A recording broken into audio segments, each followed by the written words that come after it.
The morning sun streamed into our bright kitchen as I made breakfast for my husband, Michael. From the windows of our new condo, I could see the sunlight sparkling on the Charles River. The ingredients I'd laid out on the shiny steel countertop reflected the morning light beautifully.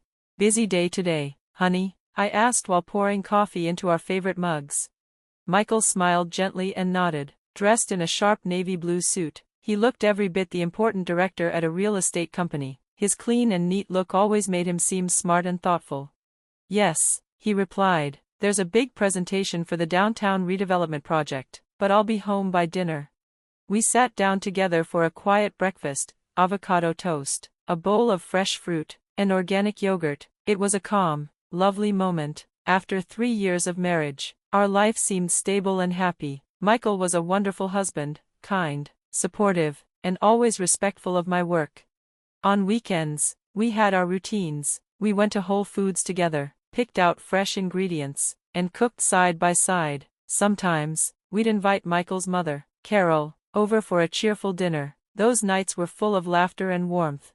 But thinking about my own family was a different story. My mother and older sister, Pamela, still lived in our childhood home in Somerville. The once neat house was now falling apart, and the place seemed tired. Pamela, recently divorced, was obsessed with showing off. She dressed in designer clothes and spent too much time and money at the casino. It wasn't unusual to see her walk out the door with a new Gucci bag and head straight for the gambling tables. My mother, who had a pension from her job as a retired high school teacher, kept giving in to Pamela's demands. No matter how badly Pamela behaved, Mother always defended her. "Rachel, you're coming to the church charity event this weekend, right?" That question came from Carol, Michael's mother, as we had Sunday brunch at her beautiful home. Carol was a well-known figure in the Cambridge community. She lived in an old mansion on Brattle Street and was very respected in social circles. She had become like a real mother to me, something I'd always wished for. Every Sunday, we'd have brunch at her house. We'd talk about local news, our dreams, and life, all while enjoying the peaceful view of her garden. I always felt calm and safe there. But something had started to bother me lately. Pamela had been showing up at our condo more often, wearing flashy clothes and too much makeup. The way she acted around Michael made me feel uneasy. She laughed too loudly at his jokes, touched his arm too casually, and whispered in his ear like they shared some secret. It made my stomach turn. "Hey, Michael," she said one day, leaning in close with a wine glass in her hand. "Real estate must be really paying off these days, huh?" Her voice was sugary sweet, but her eyes were sharp and calculating. I could tell she was up to something. Still, my life with Michael was fulfilling. My job as a marketing manager at a boutique luxury hotel in Kendall Square was going well. On my days off, I enjoyed yoga, gardening, and taking walks along the river. Everything seemed peaceful, at least on the surface. Then came the day I had been preparing for, Michael's birthday. At my office, I double-checked every detail. I'd made a dinner reservation at the Charles Hotel, ordered a bouquet of lilies, his favorite, and carefully picked out an elegant Omega watch for him. I'd even found special Belgian chocolates online that I knew he'd love. My secretary poked her head in. "Mrs. Johnson, about your 4 o'clock meeting." I smiled and gently waved her off. "I'm leaving early today. It's my husband's birthday." I looked at the photo of Michael and me on my desk, our smiles bright, full of love. I wanted this year's celebration to be perfect. But something strange happened as I reached the parking lot of our building. I saw several luxury cars parked outside, BMWs, a pink Porsche I recognized as Pamela's, and cars that belonged to Michael's coworkers. My chest tightened. I took the elevator up, my fingers shaking. As I walked down the hallway, I heard laughter, champagne corks popping, and Pamela's loud, unmistakable laugh. My heels clicked against the floor as I stood frozen in front of the door. My heart was pounding. Slowly, I opened the door, and what I saw took my breath away. Our home was full of people. About 20 guests were gathered, sipping champagne, eating catered food, and laughing. In the middle of the crowd stood Michael, holding a drink. Right next to him, clinging to his side, was Pamela. She wore a tight red designer dress and a diamond necklace that used to belong to our mother. She looked confident, smug even, like she belonged there. Michael looked stunned when he saw me. Dorothy, my mother, was the first to speak. Her smile was fake, and her tone cold. "Oh, Rachel, you're home early." Then Pamela turned to me. her lips still red from the kiss she had just planted on Michael's cheek. She smirked. Oops, busted. Everything I had prepared, the gifts, the cake I'd ordered, the surprises, I dropped them all. The Omega watch box hit the floor with a hollow sound. The ribbon came loose. My heart felt just as empty. Michael's face turned pale. He opened his mouth to speak, but I didn't wait to hear it. I turned and walked out. As I reached the elevator, tears streamed down my face. I forced myself to stand tall, to walk with dignity, even as my world fell apart. The moment I stepped outside into the cool night, I felt something shift inside me. I wasn't broken. I was done being silent. This was the beginning of something new. I took out my phone and called the only person I trusted. Hello, Carol, do you have a moment? Her calm, warm voice steadied me. She told me to come over right away. Later that night, in the top-floor suite at the Charles Hotel, Carol poured tea for both of us. The lights of Boston twinkled outside the window. She listened as I told her everything. I felt safe again, just being near her. Then, unexpectedly, I heard a voice behind me. I'm sorry, Michael said. He looked exhausted. His tie was loose, and his suit wrinkled. A faint red smudge of lipstick still stained his cheek. Sit down, Michael, Carol said firmly. He sat, head low, looking ashamed. Tell us everything, she instructed. What he confessed next shook me more than anything else. Pamela came to my office a month ago, Michael began. At first, I treated her like family, but then she broke down crying. She told me she had $200,000 in gambling debt. I froze. Carol quietly refilled my tea, as if preparing for the worst. She said the debt was with dangerous people. They were threatening her, calling at night, showing up at the house. Michael looked sick. Anne. Dorothy's retirement money was already gone. What? I cried. Her entire pension? She gave it all to Pamela, he said, trying to protect her. I felt dizzy. Carol's expression grew tight with anger. Then Pamela made me an offer, Michael continued. She said she'd make the debt go away, if I gave her secret information about upcoming company projects. Carol and I were both speechless. I refused, he said, wiping sweat from his brow, but she didn't stop. She kept calling, showing up, and then, even Dorothy got involved. I felt a chill run through me without meaning to. Carol put her cup down quietly and looked at me seriously. Michael, Mom took Pamela's side and pressured me, she said softly. She kept saying things like, it's natural to help your sister's family, and, you should share some information. Then, I finally understood why Mom was acting so strangely. Her love for Pamela had made her lose all sense of reason. But why have a party like this today? I asked, confused. Michael looked sad and pained when I asked. Pamela said this was her last chance, he said quietly. If I didn't cooperate, she threatened to tell Rachel everything, but it wasn't a threat to me. What do you mean? I pressed. She meant to destroy Rachel's happiness. Today's party was the start of that plan. Mom joined in, right there in front of everyone.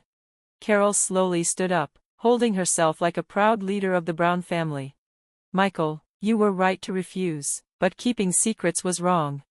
At that, Michael bowed his head even lower. Rachel, I'm so sorry for hurting you. I only wanted to keep peace in our family, he said with a voice rough from tears, but hiding the truth made things worse. Carol walked over to the window with graceful steps. The lights of Boston's night skyline made her figure sharp and clear. This is not just a family problem anymore, she said coldly. There is illegal gambling, selling company secrets, and today's terrible action, malice hiding behind good intentions, is the worst. I looked at Carol, not just my mother-in-law but a strong woman with the power of the Brown family. What will happen to Pamela and Mom? I asked. Carol smiled gently. Don't worry, I will make sure it's handled properly. Her voice was full of strong determination. Outside, the moonlight shimmered softly on the Charles River. Well then, you two, tomorrow is a fresh start. From now, our fight begins. Right after Sunday service at First Church in Cambridge, the whole church felt tense. Carol stood quietly and nodded at the pastor, showing she was ready for what was coming. I have an important announcement. Her voice echoed through the church. The colored light from the stained glass windows fell on the people inside. Whispers started to spread. As the Brown family, and as part of this church, we have found facts that can't be ignored. Mom, sitting in the front row, turned pale. Pamela wasn't there. Today, we learned that Dorothy Smith stole money from the church's charity fund, Carol said calmly. The church went silent. Mom gripped her Bible tightly, her hands shaking. We also found out that the stolen money was used to pay Pamela's illegal gambling debts, Carol continued. Her voice didn't show any feelings, she was just telling the truth. The proof has been given to the church council. I saw Mom's face turn pale. The people around her started to look away. This was just the beginning of what would come. The next day, a small news story appeared in the Cambridge Chronicle's social section. It mentioned Pamela's illegal gambling quietly. That week, Mom got a sudden suggestion to leave the Women's Association where she had served for many years. Invitations to charity events in Harvard Square stopped coming one after another. Carol, the social punishments are working well, lawyer Stephen Green said, spreading papers across his big desk. He was one of Boston's best lawyers. We gave all the information to Pamela's creditors, Stephen said coldly. Even though her debts are from illegal gambling, all her assets will be taken. That includes Mom's leftover property. Carol nodded quietly. Outside, the autumn sun shone on the Charles River. Meanwhile, Pamela was getting countless bills. Please wait a little longer, Pamela begged over the phone from her fancy apartment. But the people chasing the money were ruthless. Your debts are over $200,000. If you can't pay, we will take legal action, the collector said coldly. Tragedy was happening at Mom's house too. These papers prove the retirement funds were stolen, said the school auditor, spreading out documents with a serious face. Mom fell into a chair, holding her head with shaky hands. This could affect your pension too, the auditor said. The words felt heavy in the quiet room. Just 2 weeks after the church announcement, Pamela and Mom's lives were falling apart. Rachel, come look, Carol said, taking me to a small old cafe near Harvard Law School.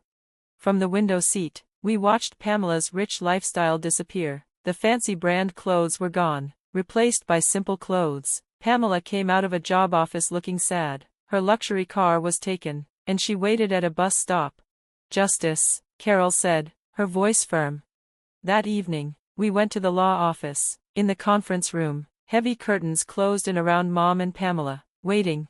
This is the settlement paper, Lawyer Green said, showing thick documents. It had a written confession, an apology for all the illegal actions, and a promise to never contact Rachel or Michael again.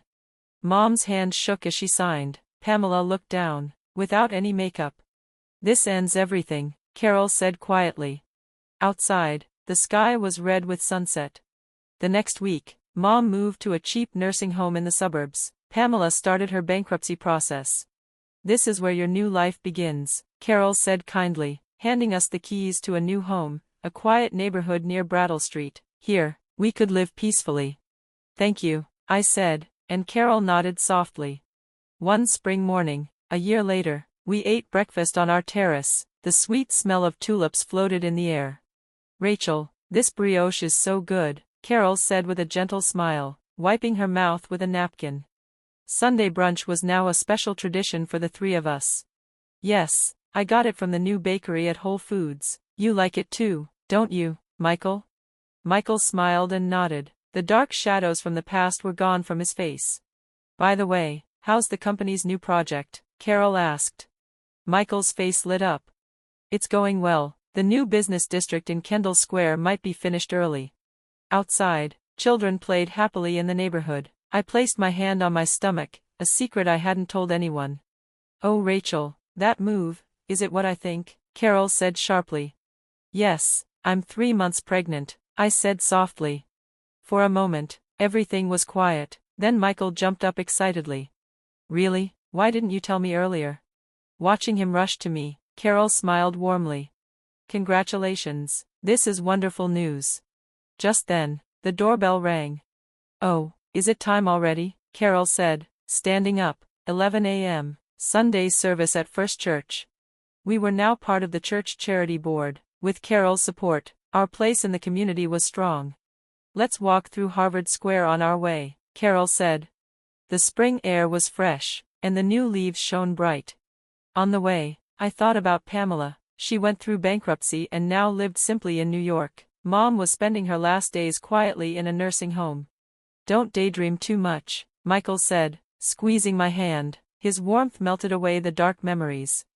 At church, familiar faces smiled warmly. The painful past slowly healed in this kind community. After service, we ate lunch at the Charles Hotel restaurant. Carol mentioned a room for the baby. The house has a nice room for a nursery. We could even use some old furniture from my time.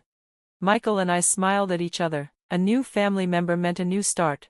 You two will be wonderful parents, Carol said with deep love. Sunlight filled the restaurant, making the glasses sparkle like rainbows.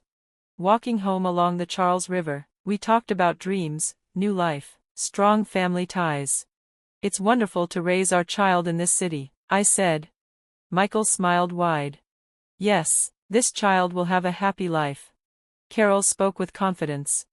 The Charles River shone in the spring sun, as if blessing our future. That night, lying in bed, I prayed quietly, for happiness, for family healed through hardship, and for the joy of the new life coming soon. Outside, the full moon shone softly, lighting our path ahead.